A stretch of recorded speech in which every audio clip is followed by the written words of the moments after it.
श्री स्वामी समर्थ गुरुचरित्र अध्याय 29. नामधारक सिद्धांना विनंती करतो की हे गुरुवर्य, यापूर्वी तुम्ही जी कथा सांगितली त्यावरून श्री गुरु नरसिंह सरस्वतींना त्रिविक्रम भारतीने भस्माचे महत्त्व विचारलं होतं. त्याविषयी मला सविस्तर सांगावं. त्यावर श्री गुरु त्रिविक्रमांना म्हणाले की तू मला भस्माचं महत्त्व विचारत आहेस, तर आता मन एकाग्र करून सावध चित्ताने ऐक. पूर्वी कृतयुगात वामदेव नावाचे एक महान योगी होऊन गेले. ते जगात प्रसिद्ध गुरु होते आणि पृथ्वीवर संचार करत होते. ते नामदेव मुनी अत्यंत शुद्ध बुद्ध आणि ब्रह्मज्ञानी होते. त्यांची घरी स्त्री इत्यादी सांसारिक गोष्टींचा आणि काम क्रोधादी षडपुंजाचा त्यांनी त्याग केला होता. ते सदैव संतुष्ट, कोणतीही इच्छा नसलेले आणि मौनी होते. त्यांनी आपल्या सर्वांगांना भस्म लावलं होतं. डोक्यावर जटा होत्या आणि वस्त्राऐवजी ते झाडांची साले किंवा वाघाचं चामडं नेसत असत. असे हे मुनी भूमंडळावर विविध क्रोचार नावाच्या जंगलात पोहोचले, जेथे सामान्य माणसांचा संचार अजिबात नव्हता. त्या भयानक जंगलात एक अत्यंत विक्राळ आणि दृष्ट ब्रह्मराक्षस राहत होता. तो मनुष्य आणि इतर अनेक जीवांना मारून खात असे. एक अशा भयंकर वनात वामदेव मुनी फिरत असताना त्या ब्रह्मराक्षसाने त्यांना पाहिलं आणि तो त्यांना खाण्यासाठी धावून आला.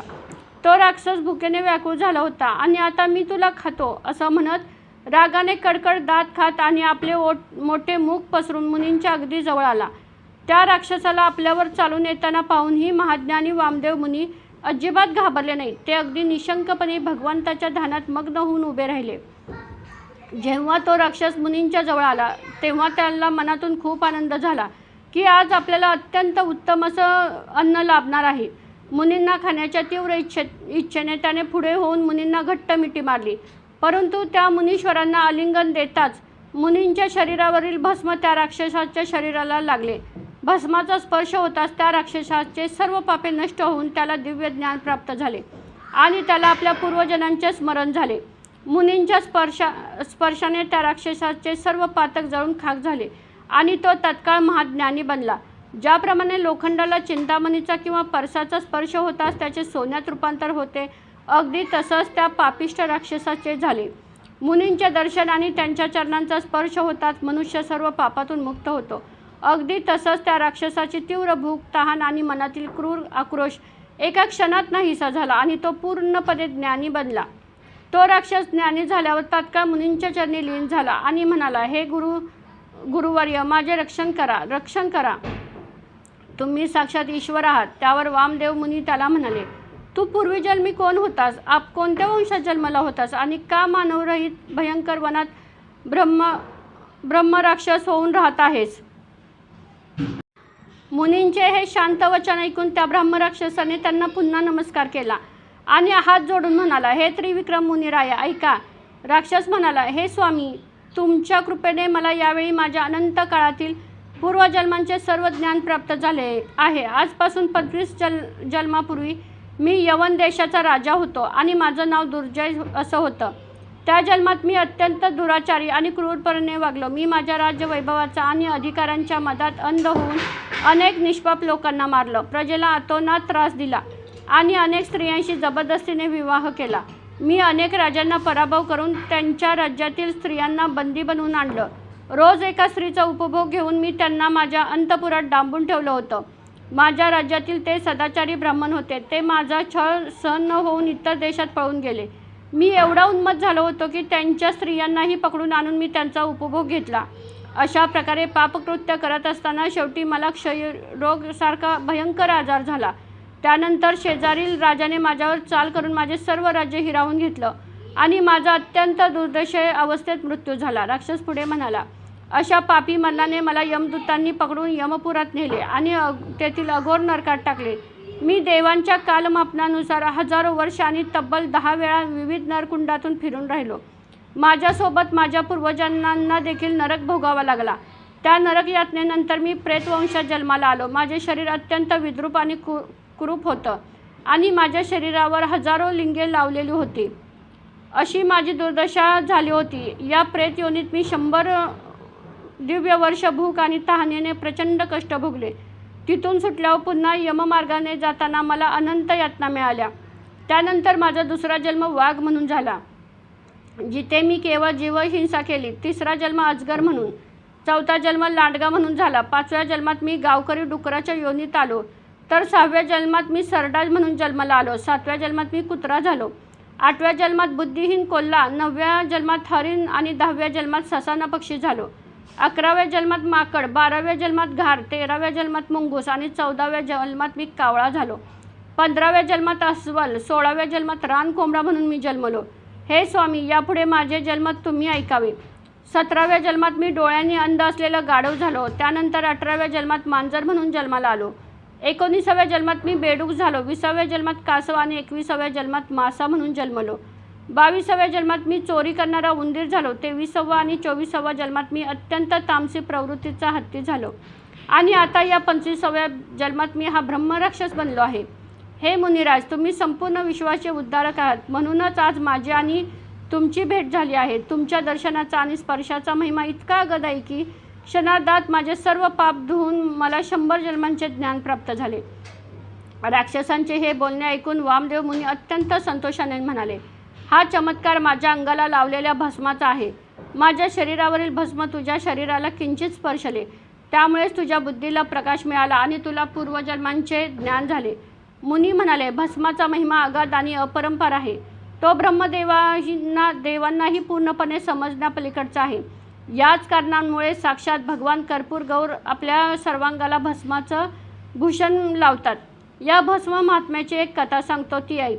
पूर्वी द्रविड देशात एक ब्राह्मण राहत होता. तो अत्यंत आचारहीन, कर्मभ्रष्ट आणि एका शूद्र स्त्रीच्या नादात गुंतलेला होता. त्याने आपले सर्व ब्राह्मण कर्म सोडले होते. त्याच्या या दुराचारांमुळे सर्व ब्राह्मण समाजाने, त्याच्या आईवडिलांनी आणि नातेवाईकांनी त्याला घरातून व ज्ञानीतून वाईट टाकलं होतं. तो पापी माणूस उदरनिर्वाहासाठी चोरी करू लागला आणि परस्त्री गमनात मग्न राहू लागला. असाच तो एके दिवशी रात्रीच्या वेळी चोरी आणि व्यभिचार करण्यासाठी जात असताना एका शूर रक्षकाने त्याला पाहिला आणि त्याचा वध केला. त्याचा मृत्यू झाल्यावर त्याचा मृतदेह लोकांनी गावाबाहेर एका अघोर आणि निर्जन ठिकाणी नेऊन फेकून दिला.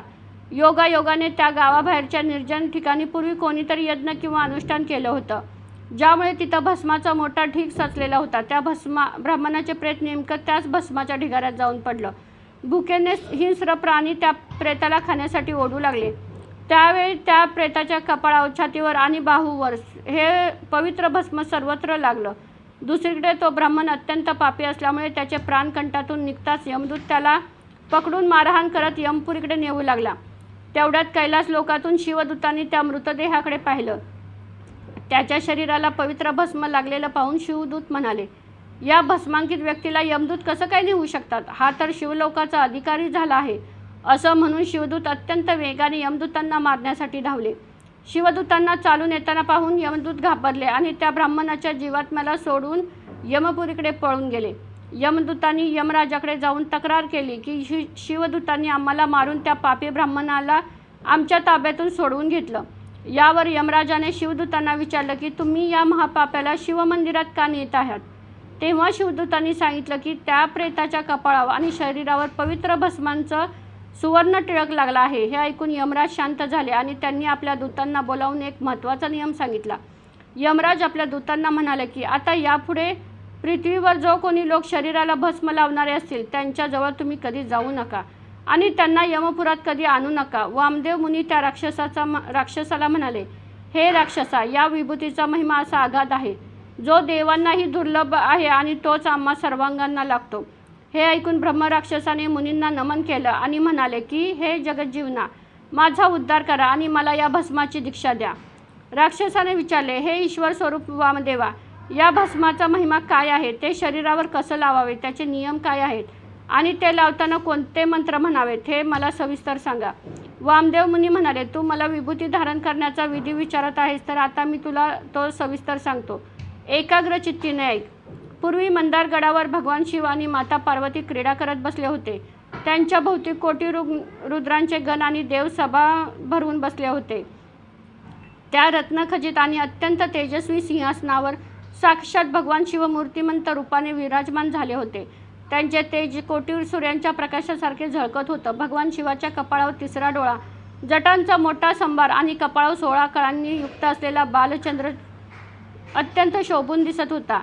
भगवान शिवांचा कंठ निळा असून त्यांच्या डाव्या आणि उजव्या कानात वासुकी आणि इतर श्रेष्ठ सर्प कुंडल म्हणून शोभत होते.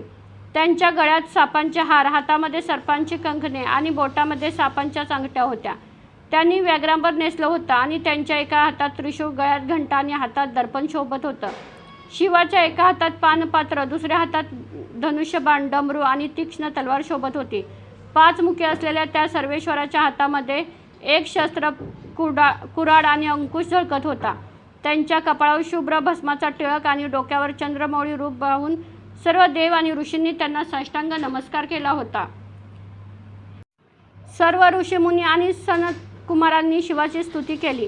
हे उमाकांत, हे जगज्जनना, हे विश्वकर्त्या, तुम्हीच तिन्ही लोकांचे राजा आणि धर्म, अर्थ, काम, मोक्ष या 4 पुरुषार्थांचे दाते आहात.